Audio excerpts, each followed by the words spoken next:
Dark game एक psychological thriller है जिसमें कुछ लोग एक रहस्यमयी और खतरनाक खेल में फंस जाते हैं।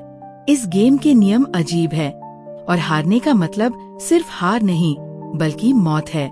जैसे जैसे खेल आगे बढ़ता है उनके डरावने राज सामने आने लगते हैं। फिल्म नैतिकता, मानसिक तनाव और विश्वासघात जैसे गहरे मुद्दों को छूती है। हर किरदार को अपने डर और अतीत का सामना करना पड़ता है और आखिर में एक बड़ा ट्विस्ट कहानी को नया मोड़ देता है। आखिर ये गेम किसने बनाया? क्या कोई बच पाएगा? पूरी कहानी और छुपे हुए संकेतों को समझने के लिए बने रहिए।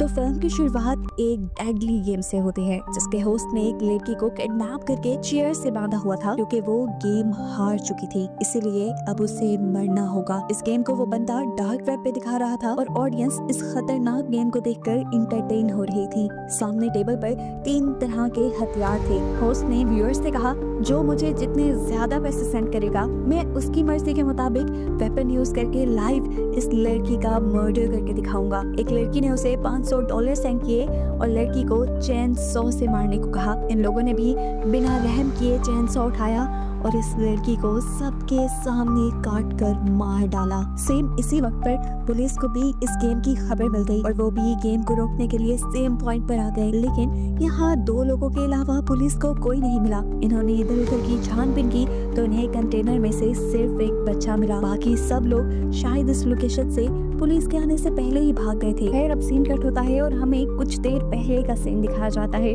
बेन थका हारा अभी घर आया ही था कि उसे खबर मिली कि उस आदमी ने दोबारा से वो गेम शुरू कर दी है। खबर सुनते ही वो फौरन पुलिस स्टेशन पहुंचा जहां डार्क वेब पर बैठकर सारे ऑफिसर्स वो गेम देख रहे थे। उसी प्रेजेंटर की जिसे ये अभी तक सक्सेसफुली ट्रैक नहीं कर पाई। गेम में उसने 2 लोगों को किडनैप करके रखा हुआ था और जबरदस्ती वो उन दोनों से रॉक पेपर सीजर खिलवाता है। ये दोनों जानते थे कि इस खेल के बाद इनकी जान चली जाएगी। ये दोनों जब नहीं खेलते तो इन्हें टीजर गन से शॉक दिया जाता है। दोनों जब गेम खेलते हैं तो लड़की हार जाती है जिसकी वजह से अब उसको मार दिया जाना था। ये वही सीन था जिसे मूवी के स्टार्ट में ही दिखा दिया गया है कि कैसे के लोग इस लड़की को चेन सॉ से मार देंगे। ये सब देखते हुए बेन फौरन अपनी साइबर सिक्योरिटी के पास जाता है और उसे प्रेजेंटर को ट्रैक करने को कहता है। पर बुरी खबर ये मिलती है कि प्रेजेंटर तो ऐसा सिस्टम यूज कर रहा है जिसकी वजह से पुलिस भी उसे ट्रैक नहीं कर पा रही। हर मर्तबा उसकी ट्रैक हुई लोकेशन गलत मिलती है और वो बच जाता है, जिसकी वजह से हर गुजरते वक्त के साथ साथ वो मासूम लोगों की जान लेने पे तुला हुआ है। सीन कट होकर हमें कातिया नाम की एक लेडी को दिखाया जाता है जिसका आज जॉब पे पहला दिन था। उसने कस्टमर्स को बहुत अच्छे से डील किया और इसी टाइम पे उसकी को वर्कर सोफिया उसके पास आई। यहाँ सीन कट होकर हमें शो के प्रेजेंटर को दिखाया गया जो फुल टाइम कातिया के ऊपर ही नजर रख रहा था।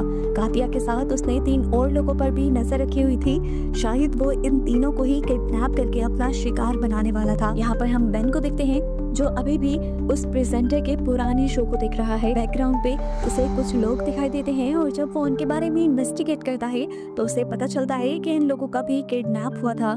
यानी प्रेजेंटर यहाँ जितने लोगों को मार रहा था उन्हें वो इलीगली किडनैप किया करता था। यहाँ जॉब खत्म होने के बाद अब कातिया घर जाने के लिए निकल ही रही थी, पर सोफिया ने उसे रोक लिया क्योंकि आज उसका पहला जॉब का दिन था और सोफिया चाह रही थी कि उसके साथ थोड़ा सा टाइम स्पेंड किया जाए। कातिया बताते हैं, मैं रुक नहीं सकती क्योंकि घर पर मेरा बेटा और मेरी मॉम मेरा इंतजार कर रहे होंगे। लेकिन सोफिया के बहुत ज्यादा इंसिस्ट करने पर वो एक जूस पीने के लिए रुक गई। इन्होंने बातें की और जैसे ही कातिया जाने लगी तो हमने प्रेजेंटर को देखा कि उसने अपने लोगों को अलर्ट रहने का कह दिया था। कातिया के एक सुनसान जगह पहुंचते ही वो सारे मिलकर कातिया के ऊपर हमला करके उसे बेहोश कर देते हैं, जिसके बाद हम देखते हैं कि कातिया को भी अब उस लोकेशन पे पहुंचा दिया गया था जहाँ पर प्रेजेंटर वो शो किया करता था। उसे जब होश में आया तो वो घबरा गई। इससे पहले कि वो चिल्ला देती एक आदमी चादर से मुंह निकाल कर उसे आहिस्ता बोलने को कहता है और बताता है कि अगर कोई भी यहाँ पर शोर करता है तो वो उसे टीजर गन से शॉक देते हैं। कातिया परेशान हो गई थी। वो जानती थी कि घर पे उसका बेटा और उसकी मॉम उसका वेट कर रहे होंगे। उसने साथ में से पूछा, कौन है ये लोग जिन्होंने हमें यहाँ पर बांध रखा है? वो आदमी बताता है कि इस बारे में मुझे भी ज्यादा नहीं पता, मुझे भी अभी किडनैप करके लाया गया है और होश में आने पर जब मैं बोलने लगा तो मुझे टीजर गन से शॉक दे दिया इन्होंने। देखने को मिला कि अब प्रेजेंटर ने इन लोगों की किडनैपिंग की वीडियो भी अपने अकाउंट पर पब्लिश कर दी थी। ये देखकर बेन बहुत ही ज्यादा गुस्से में आ गया और उसने अपनी टीम से कहा कि इन सारे लोगों की इंफॉर्मेशन निकालो, ये लोग कहाँ कहाँ काम करते थे और कहाँ कहाँ से इन्हें किडनैप किया गया। बेन बुरी तरह इस केस में फंस गया था, कहीं पे भी उसे कोई सुराग नहीं मिलता था जहाँ जाकर वो प्रेजेंटर को पकड़ पाए। अब उसके दिमाग में केस को सॉल्व करने का एक आइडिया आता है। वो एक ऐसे कैदी के पास जाता है जिसे उसने ही अरेस्ट किया था एक डार्क वेब वाले केस पे।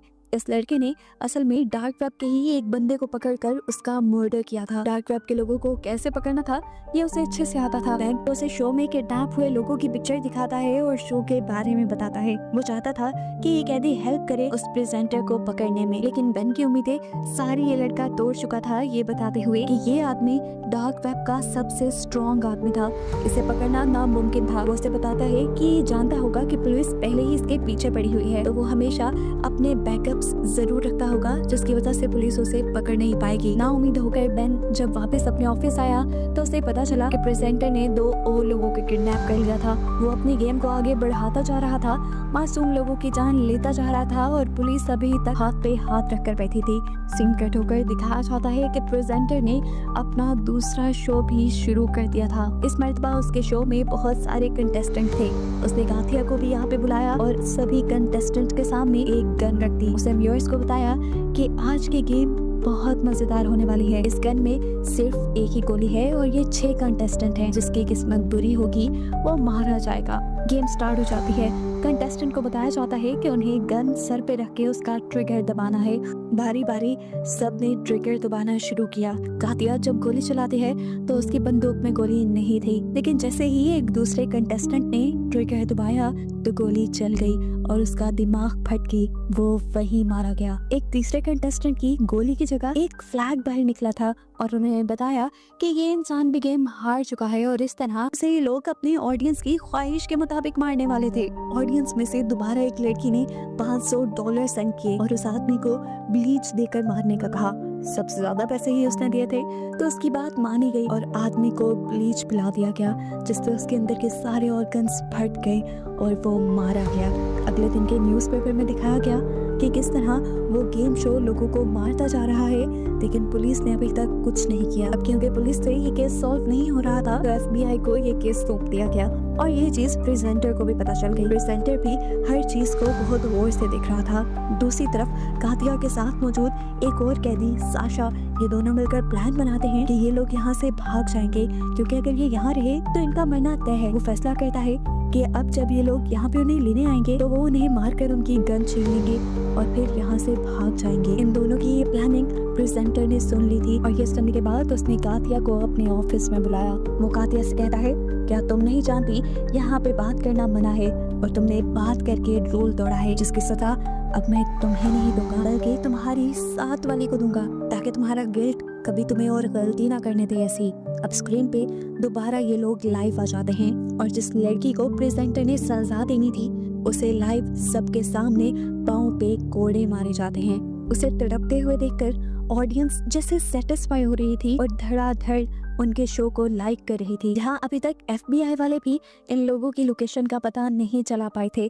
अब बेन दोबारा उस कैदी के पास जाता है जिससे उसने पहले भी मदद मांगी थी। वो उससे पूछता है कि आखिर ये प्रेजेंटर, ये गेम वाला आदमी चाहता क्या है। कैदी ने बताया वो कुछ नहीं चाहता, उसे सिर्फ मजा आ रहा है लोगों को तकलीफ देने में और उसे लगता है कि ऐसे करने पे वो मशहूर हो जाएगा। वो मशहूर होकर सभी लोगों को अपने जैसा बनाना चाहता है, जिन्हें जुल्म पसंद हो, जो दूसरों पर जुल्म करके खुश हो। सीन कट होकर दिखाया जाता है कि अब FBI वालों के साथ मीडिया कॉन्फ्रेंस हो रही थी, जहां पर वो लोग शर्मिंदगी का इजहार करते हुए बताते हैं कि अभी तक वो उस आदमी की लोकेशन को ट्रैक नहीं कर पाए, लेकिन जल्द ही वो ऐसा करके उस आदमी को पकड़ लेंगे। देखने को मिला कि प्रेजेंटर भी ये प्रेस कॉन्फ्रेंस बहुत ही गौर से सुन रहा था।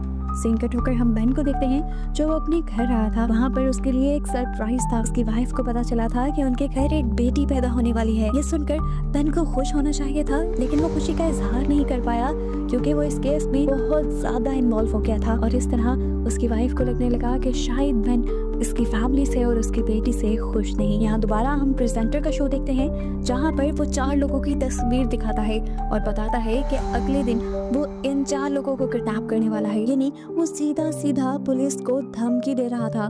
और साथ ही एक मौका भी दे रहा था उसको पकड़ने का। पुलिस वाले फौरन उन लोगों की लोकेशन ट्रैक करने लगे जिनको उस आदमी ने किडनैप करवाना था। इतने में ही बेन जब ऑफिस में आया तो उसे मीडिया वालों ने घेर लिया। अब प्रेजेंटर जैसे ही बेन की फुटेज देखता है तो वो हैरान हो जाता है कि एक नॉर्मल सा पुलिस वाला इतना ज्यादा इस केस में इंडल्ज क्यों है। वो इसके बारे में इंफॉर्मेशन निकलवाता है और उसे पता चलता है कि बेन की मॉम और बहन किसी ने बेदर्दी से उन दोनों का मर्डर कर दिया था।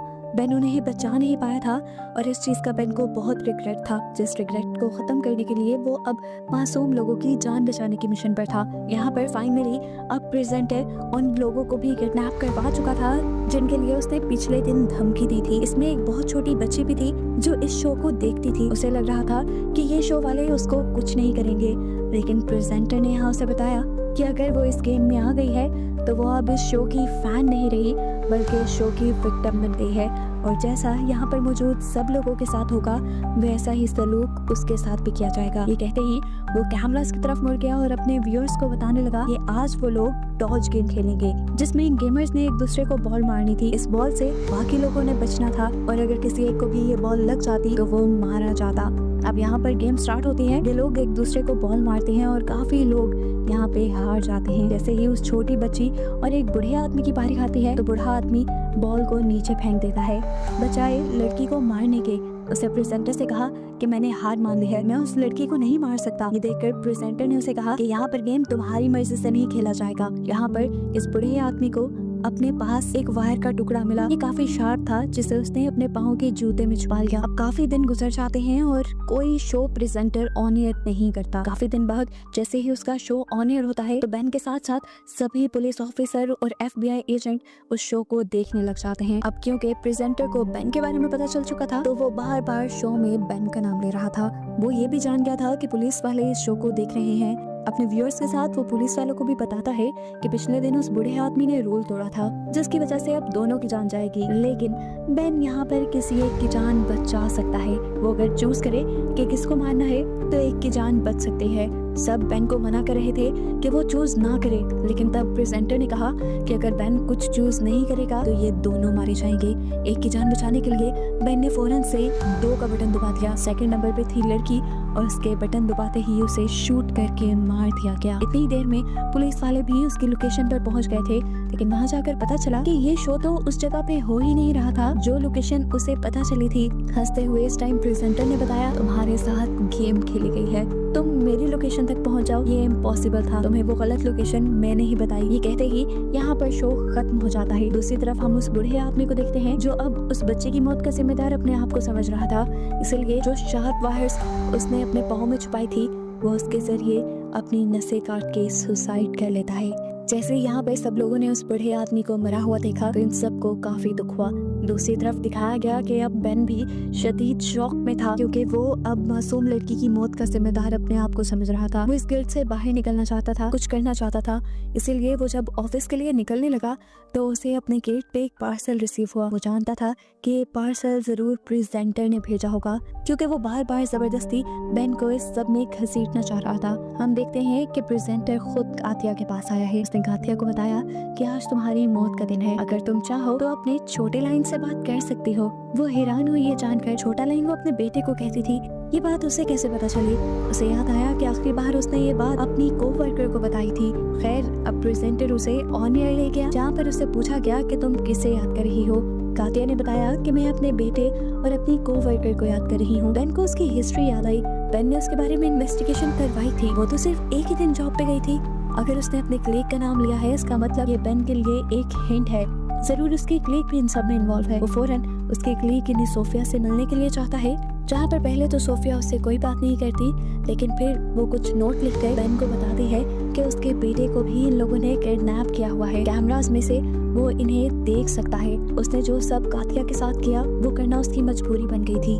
मैंने इस टाइम उससे पूछते हैं कि तुम जब अपने बेटे को रिहा करवाने गई तो तुम्हारा बेटा कहाँ था? सोफिया उसे वो जगह बता देती है। बेन समझ गया था कि जरूर प्रेजेंटर वही शो करता होगा। बिना किसी को बताए वो उस जगह पहुंच गया। बेन ने जाने से पहले बैकअप पुलिस भी बुला ली थी। इतने में हमें शो के अंदर दिखाया जाता है कि जब सारे कंटेस्टेंट एक गेम खेल रहे थे तो उन्हें गन्स दी गई थी। इसमें एतबार सभी कंटेस्टेंट ये फैसला करके आए थे कि वो अपने बजाय यहाँ के लोगों को मारकर अपने आप को आज़ाद कर लेंगे। इस सब में उन्होंने फायरिंग शुरू कर दी। जवाब में प्रेजेंटर के सिक्योरिटी गार्ड्स ने भी यहाँ पे फायर किया और 2 गेमर्स तो वैसे ही मारे गए। लेकिन टीम ने यहाँ से भागने की अच्छी कोशिश की, जिसमें कातिया भी थी। कातिया के साथ उसका एक साथी साशा जब बाहर की तरफ बढ़ रहा था तो उसे एक गार्ड ने पकड़ लिया। कातिया उसे बचाने के लिए रुकी, लेकिन साशा ने कह दिया तुम भागो, तुम यहाँ से निकलो और पुलिस को इस लोकेशन के बारे में बताओ। वो यहाँ से निकलने वाली थी, इतने में बेन उससे टकरा गया। कातिया को घबराए देखकर उसने कातिया को तसल्ली दी कि अभी बैकअप पुलिस भी यहाँ आ रही है और सब चीजें नॉर्मल हो जाएंगी। बेन अब कातिया को छुपाकर आगे की तरफ बढ़ता है। प्रेजेंटर इस टाइम एक रूम के अंदर बैठा हुआ था। उसे देखकर प्रेजेंटर ने उससे कहा अगर हिम्मत है तो चलाओ मुझ पर गोली। बेन ने अभी जरा नहीं सोचा और फौरन उसे शूट करके मार दिया। और जैसे ही वो उसके पास गया तो मास्क उतारने पर पता चला कि यहाँ पर प्रेजेंटर था ही नहीं। यहाँ पर इस टाइम एक मासूम लड़की को जाल में फंसा कर बिठाया गया था और प्रेजेंटर उसके आने से पहले ही यहाँ से निकल चुका था। ये सब लाइव शो में चल रहा था और शो के व्यूअर्स ये देखकर हंसने लग जाते हैं और बेन का बहुत मजाक बन जाता है। दिखाया जाता है कि अब पुलिस यहाँ पर आ चुकी थी। उन्होंने कातिया को तो रेस्क्यू कर लिया, लेकिन यहाँ पर कोई और उन्हें नहीं मिला। बाहर प्रेजेंटर की वाइफ उसका इंतजार कर रही थी। प्रेजेंटर गाड़ी में बैठा और गाड़ी चलाकर उसकी वाइफ यहाँ से उसे दूर ले गई और हमें पता चला कि प्रेजेंटर की वाइफ और कोई नहीं बल्कि सोफिया ही थी। और सोफिया ने ही बेन को फंसाने की ये पूरी प्लानिंग की थी प्रेजेंटर के साथ मिलकर। मूवी के पोस्ट क्रेडिट सीन में हमें दोबारा प्रेजेंटर को दिखाया जाता है जो आज ऑन एयर आया था। उसने सबको बताया कि वो सीजन 2 लेके आने वाला है इसी शो का, जो सुनकर उसके व्यूअर्स बहुत ज्यादा एक्साइटेड हो जाते हैं और पुलिस के लिए एक नया चैलेंज सामने आ जाता है। और बस इसी को दिखाते हुए ये कहानी यहाँ खत्म हो जाती है। अगर आपको वीडियो पसंद आया हो तो लाइक, शेयर और सब्सक्राइब करना न भूलें। मिलते हैं अगले वीडियो में एक और जबरदस्त फिल्म एक्सप्लेनेशन के साथ। तब तक के लिए stay curious, keep watching. Thank for watching.